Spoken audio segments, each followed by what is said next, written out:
नमस्कार दोस्तों, भारत एक सोच देख रहे हैं आप। दोस्तों, उत्तर प्रदेश में भारतीय जनता पार्टी के सामने बड़ा संकट पैदा हो गया है और वो संकट क्या है ये हम आपको बताने जा रहे हैं। दरअसल दोस्तों, उत्तर प्रदेश में 51 सीटों पर भारतीय जनता पार्टी ने अपने उम्मीदवार घोषित कर दिए हैं और अब बची हैं 29 सीटें, जहां पर उम्मीदवार घोषित करने हैं और सहयोगियों को भी खुश रखना है, खुश करना है। तो ये कहा जा रहा है कि 29 जो सीटें हैं उसमें अपने सहयोगियों को 5 सीटें देने जा रही है भारतीय जनता पार्टी और 24 सीटों पर खुद अपने उम्मीदवार उतारेगी।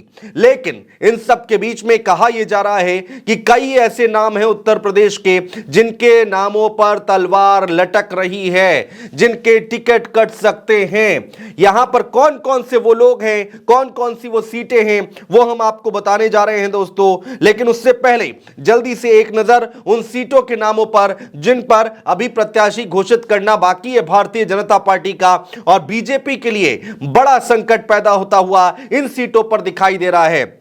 देखिए दोस्तों, जिन सीटों पर कोई विवाद नहीं था चेहरे को लेकर, सहयोगियों को लेकर, उन सीटों पर तो बीजेपी ने अपने प्रत्याशी घोषित कर दिए हैं। लेकिन जिन पर माथापच्ची होनी है, जिन पर सिरदर्द होना है, वो सीटें कौन कौन सी हैं हम आपको बताने जा रहे हैं। जल्दी से एक नजर।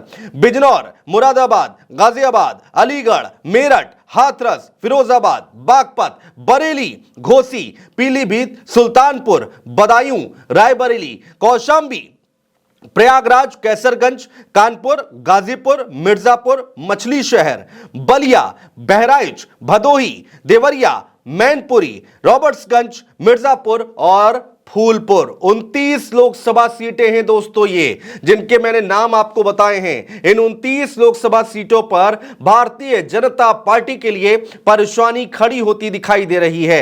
कैसे, वो हम आपको बताने जा रहे हैं। इन सीटों पर अभी प्रत्याशी घोषित नहीं किए गए हैं। 5 सीटें बीजेपी के सहयोगी दलों के खाते में जाती दिखाई दे रही हैं। उस पर भी पेच फंसा हुआ है, पेच ढीले हुए हैं, वो हम आपको बताएंगे आगे।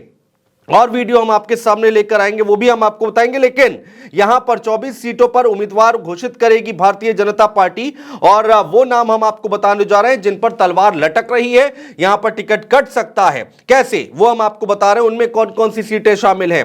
पहली सीट कैसरगंज, दूसरी सीट पीलीभीत, फिर बदायूं, सुल्तानपुर, प्रयागराज। ये वो सीटें हैं जहां पर टिकट कटना तय माना जा रहा है। इसके साथ ही साथ मेरठ की बात करें, गाजियाबाद की बात करें, बलिया की बात करें, इन सीटों पर भी टिकट कटना तय माना जा रहा है। तो सबसे पहले बात कैसरगंज की करते हैं। अंदर की खबर यह है दोस्तों कि कैसरगंज से ब्रजभूषण शरण सिंह का टिकट कट सकता है।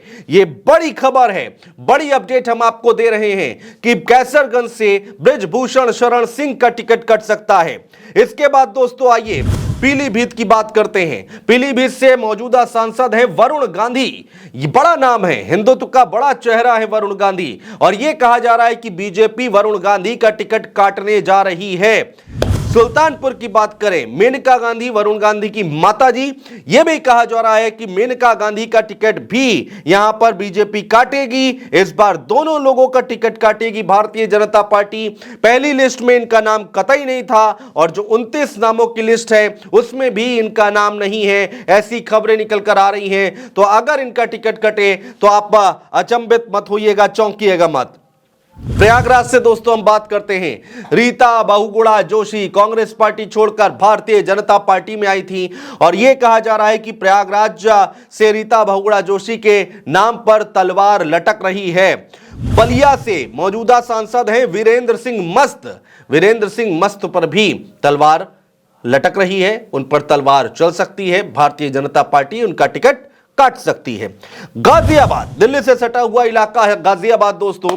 गाजियाबाद से डॉक्टर वीके सिंह इस समय सांसद है, मौजूदा सांसद हैं और उनके नाम पर भी तलवार चल सकती है, कैंची चल सकती है। भारतीय जनता पार्टी का शीर्ष नेतृत्व के दिल्ली दरबार जो है वो वीके सिंह के नाम पर विचार कर रहा है, उनका टिकट कट सकता है। उसके बाद दोस्तों मेरठ की अगर हम बात करते हैं, मेरठ से भारतीय जनता पार्टी के सांसद हैं राजेंद्र अग्रवाल। राजेंद्र अग्रवाल को भी लेकर संशय बरकरार है, सस्पेंस बरकरार है। पहली 51 लोगों की लिस्ट में उनका नाम नहीं था और यह कहा जा रहा है कि अगली 29 लोगों की, माफ कीजिएगा, जो 5 नाम अगर हम हटा देते हैं 29 में से, तो 24 लोगों की लिस्ट में भी उनका नाम नहीं होगा। 5 क्यों? क्योंकि सहयोगी दल हैं। जयंत चौधरी की बात करें तो जयंत चौधरी भी एनडीए में शामिल हो गए हैं, उनको 2 सीटें देने की बात कही जा रही है। ओम प्रकाश राजभर हैं, उनको सीटें देने की बात कही जा रही है। हालांकि निषाद पार्टी का यहां पर सीन खत्म होता दिखाई दे रहा है। उनके बेटे प्रवीण निषाद को भारतीय जनता पार्टी ने टिकट दे दिया है, अपने सिंबल पर लड़ाने की बात कर रहे हैं। तो अब 5 सीटें जो हैं उनको टिकट दिया जाएगा और ये 24 नाम जो निकलकर सामने आएंगे उसमें राजेंद्र अग्रवाल का नाम कहा जा रहा है कि नहीं होगा। इस तरह बाकी बची 24 सीटों पर उलटफेर देखने को मिलेगा। जो प्रत्याशी इनके 2019 में जीते थे, भारतीय जनता पार्टी के जीते थे, और जो हारे थे उन पर गहन चिंतन मंथन हो रहा है, उन पर अब विचार किया जा रहा है। तो ये 24 सीटें अब बीजेपी के लिए सिरदर्द बनी हुई हैं कि किसको टिकट दे, किसको टिकट ना दे।